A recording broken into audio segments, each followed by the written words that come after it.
Hey Leo, Sun, Moon, Rising, and Venus. We just had a major new moon solar eclipse on October 2nd happening in the house of your mind. This is a clean slate, fresh start for you. Very exciting energies for the next 6 months. We're going to start talking astrology, tarot, what this might mean for you. Keep watching.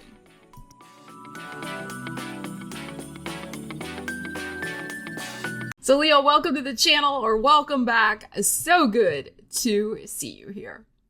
Eclipses are very powerful. Whether we're talking a new moon eclipse or a full moon eclipse, they just can supercharge a certain area of our chart for the next 6 months to a year. We're going to look at the next 6 months for you with this new moon solar eclipse that happened October 2nd in your third house, Leo, of writing, speaking, teaching, networking, sales, and your mind.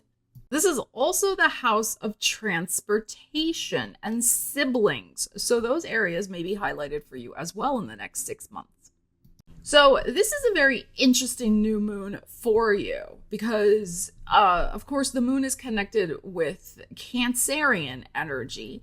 And Cancer is your 12th house of things hidden behind the scenes, your subconscious. Mars is transiting through Cancer right now, kind of stirring up all sorts of things deep within you that maybe you were trying not to look at, or you didn't want to look at, or maybe you weren't even aware of. But things may be bubbling up to the surface, and they can be dreams, wishes, things that you want to release, but also things that you want to pursue, new avenues of development in your life. Now, Mars is squaring, which is tense energy, this new moon in Libra, that third house for you. So what that is suggesting to me is that pay attention to the things that are bubbling up from beneath the surface, rather than talking yourself out of them or minimizing them or ignoring them. Mercury is also conjunct this new moon, giving us, again, that kind of hitting that mental reset button for you to think about your world in new and fresh ways. And that includes acknowledging and acting upon perhaps release of old baggage that Mars has stirred up in that 12th house, and also embracing, this is stirring up, because embracing things that, like I said, may have been hidden from you for a while that are actually new dreams you want to pursue and commit to make up your mind to do exactly that. So this eclipse is supercharging this energy. Venus rules Libra. Venus is in Scorpio at the eclipse, which is your 4th house of your foundational security, representing love and money as well. So it could be that you want some sort of fresh thinking about your money life and about your love life. And also, what does represent security for you in these areas? Mercury here, though, is very interesting because Mercury does rule the 3rd house in the astrological wheel. He rules Gemini, also Virgo. But for you, this is exciting because it's connected also with your 2nd house of money, that Virgo energy, and then also your 11th house of personal gains. But Mercury also rules, which is Gemini, Mercury also rules contracts, negotiations, sales. So those of you who have your own business, or you're trying to make a big business deal or sell something, buying, selling, those things might be very highlighted for you over the next 6 months. And this also includes things related to your home because of the Venus influence in that 4th house. So this is a great time over the next 6 months to look at buying and selling with real estate. Of course, remember, not financial advice. Do your due diligence for yourself. Since 3rd house also rules transportation, and we have Mercury there, commitments, contracts, you may also decide to buy a new vehicle or lease a new vehicle or some other type of transportation.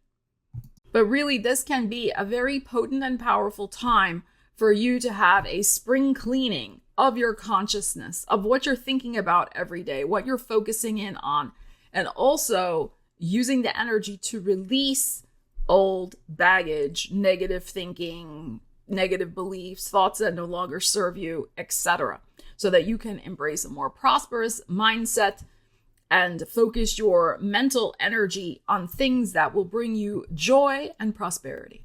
We are going to pull from this oracle deck and get a message for you, Leos, and then we are going to clarify with the tarot. So let's see what you need to know about this third house of communications, writing. This is a great time to start writing a book or anything else you want to write, blog, articles, websites, whatever, social media, whatever you want to do. A great time to market yourself, market your business, and sell. You know, it's the third house of sales.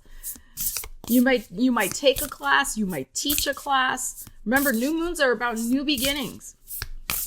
And the best time to take action is October and November, because after that, Mars is going to go retrograde in your sign, and then he'll backtrack into Cancer. So really use this window of opportunity. All right, let's see what we have. We have the second bloom. Ooh, this is beautiful. A second chance. It's never too late, and new possibilities. That is gorgeous. So yes, there can be a second chance for you in this third house area of your life. Let's check in with the tarot and see what we need to know about this. I love this for you, Leos. This is excellent. Excellent energy. Let us see. Leos, the second bloom. It really is never too late. You can always change your life. It's not always easy. I didn't say that. But as long as you have breath, you can make the choice to change. All right, let's see. Eight of Wands. There's your energy. Wow. And the Queen of Wands. The Ten of Pentacles in your heart. The King of Swords. In this deck, we have male and female kings. And the King of Pentacles. Look at this energy. We have both the female kings showing up here. You're showing up here as the Queen of Wands. And then we have the Eight of Wands. Oh my God. And look at this on the bottom. We have Ace of Wands and Ace of Swords. This is going to be a great time for you to use your energy to have that fresh mindset. As I was saying, Ace of Swords. And Ace of Swords can also be signing contracts. Okay, but finding the key that will allow you to have a second chance in your life. And then Ace of Wands, of course, is your energy. And look at, she has a book in her lap in this deck. So it's interesting that those two cards were there after I cracked open the deck. In case you would like to see. Okay, they were right there. And there's a King of Wands too. So gorgeous, beautiful energies for you. Okay, so it's never too late and new possibilities. So there are lots of new possibilities coming in with this Eight of Wands. This is, fast. All of a sudden, things are picking up and percolating big time for you. And you're excited about it, but they're also coming from you, Queen of Wands. And it is coming from your mind.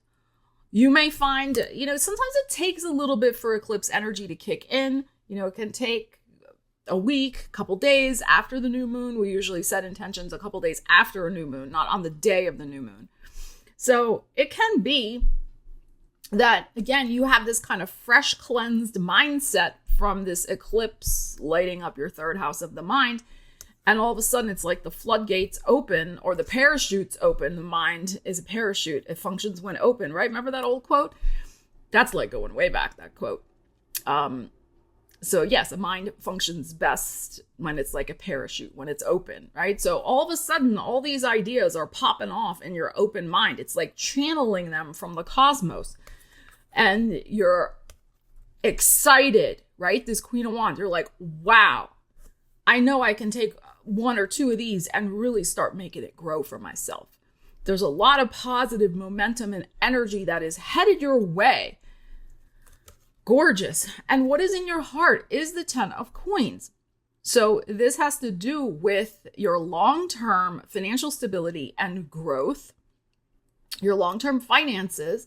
And as I said, with Venus in your 4th house of home right now, it can be related to making some decisions or having some new possibilities open up in terms of real estate situations, where you're living, how you're living, who you're living with, right? It could be, I get a roommate, or I rent out this house and buy that house, or I sell this and do that, or I get a cheaper apartment, but it's in a nicer area and it's better, or I move, or, whatever. So looking at this in your heart, it really is about, I'm so sorry, cat hair all the time, long-term financial stability. And yes, I brush him. Somebody made a comment about that the other day. I brush him every morning, Bobo. Every morning he gets brushed. But his hair is so floofy, it's just, it lingers. Okay. So you have this beautiful, beautiful energy in your heart. So, you want to build something. That's the thing. And you're going to build it with your mind. That is the 3rd house. With your brilliance, you will build something new that will help you achieve something of a long-term security for yourself. All right. And that also is this Ace of Swords. That is your mind and your energy. I mean, both have to be aligned. We know this in manifestation. And then we have the King of Swords, beautiful, which is the Libra energy. And then we have the King of Pentacles, which ties in with our 10 of Pentacles. And, both of these aligning very nicely as well. So executive decision making that is going to help long-term growth for you in some very tangible ways. Resources, it's not always money. Money, yes, is a resource, but there are other types of resources like time, energy, people to help, whatever you got going on. So, you're going to be manifesting some more resources for yourself over the next 6 months, provided that, it's all is about using the energy, provided that you open up your mind to new possibilities, as it says here in this deck. Now, it's interesting that we have a second bloom. It's a second chance. Hello. Stupid camera. It's a second chance. So Mars will go retrograde in your sign. Okay. We will have a retrograde in early 2025. Stay tuned for my astrology book for 2025. We will have a retrograde of Mercury and of Venus as well in early 2025. Mars will finally go direct again. Let's see, end of February, but he stays in Cancer for a while. He doesn't reach your sign again until the middle of April. Okay. So again, we are looking at this from a longer term perspective, but these retrogrades, everybody thinks you just give up during a retrograde. I'll just forget it. Don't do anything. You can use this retrograde period, right, for going over old ground. That's also Mars going retrograde in that 12th house. Going over something that maybe, 12th house is such an interesting house. It can be the house of self-undoing. Like maybe you didn't take a chance. You didn't take a risk. You didn't do something and you were kind of you've been kicking yourself that you didn't do it. This may be part of this second chance energy going on here.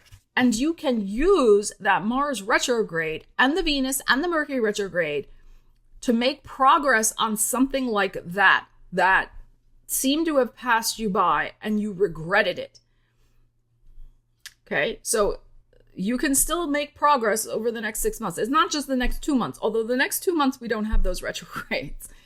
But it's going to be very significant when Mars goes back into your sign and is heading direct, especially after it reaches that 6 degree mark, which is more towards the end of April. And will have cleared its shadow period so that you are like flying high. And next May is going to be very significant for you also. And we have the King of Pentacles with that May Taurus energy. So I think this is very exciting and interesting for you, of being able to really master the kings, right? It's like taking charge and mastery in a very active way, because it's the masculine energy, right? So it's very active. that you're going to be mastering something with your mind, King of Swords, and also it can be some sort of big contract you sign, like I said before. But mastering also something with your finances, which is indicated with your desire in the heart, and then the King of Coins. And this can be a time marker for Taurus season next May. And we have the second bloom. We know lots of flowers bloom in May. Sorry, people down under, but okay. So I think this is very interesting for you. Uranus will be wrapping up his transit through your 10th house of career. He will go into Gemini in June. So you'll still have Uranus in that 10th house of career. So if this is related to also maybe some career things, next May may be important because Uranus will be hanging out at the very tail end of Taurus, the critical degree, 29 degree. So there may be some interesting and important changes as well at that time for you based on some things that you initiate now. But this is a work in progress. I just want you to, know that it is for all of us, really, because we all live under the same skies. And with all those retrogrades in the beginning of the year, we're all going to have to use those energies appropriately, which means to have a second bloom, to review, to take second chances, to go over things, to refine, so that we can take off with great success in end of April into May. So you are well poised here with some very powerful energies, Leo, to make enormous progress in those third house areas that I mentioned. So you could write a manuscript that could be snatched up right away from a publishing house. You could, get into some sort of real estate or business deal that leads to great financial abundance for you next spring. You could end up learning something over the next couple of months, like take a class over the next couple of months, start learning something, and then maybe go over it and learn something a little bit more in the beginning of the year. And you could maybe launch a business about it in May. It's like, that's how we use the energies. Sometimes people are like, well, what does that mean? That's what it means. Right? Astrology is a great timing tool, and it gives us, the echoes of the energy, like, well, what is being activated here? This is the area to focus in on. Okay? So this is how you do it. And I think you have amazing potential here for a very glorious new beginning. So Leos, leave me a comment. Let me know how you plan on using these particular energies. I would love to hear. And if you feel so inclined and want to give that video the thumbs up or share it out to a fellow Leo, that would be most appreciated. It really helps the YouTube algorithms recognize the content and share it out to other cool people just like you. So Leos, I love you guys. Stay tuned. We're going to have a big videos coming up for the full moon in Aries and a special fire sign song for fire signs. So stay tuned for that. You may have seen, I've been posting some songs. You may see some different types of thumbnails that have been up there. They're songs that I have written and set to music using Suno AI. So they're there if you want to explore them. If you don't, that's fine too. But I have a fire sign one coming up, so you might enjoy that. And if you like my shirt, it's available on my website. Anyway, Leos, great time, great energies for you. Can't wait to see what manifests for you as you use the energies. Love you guys. Take care. I'll see you again soon. Stella Wilde, signing out.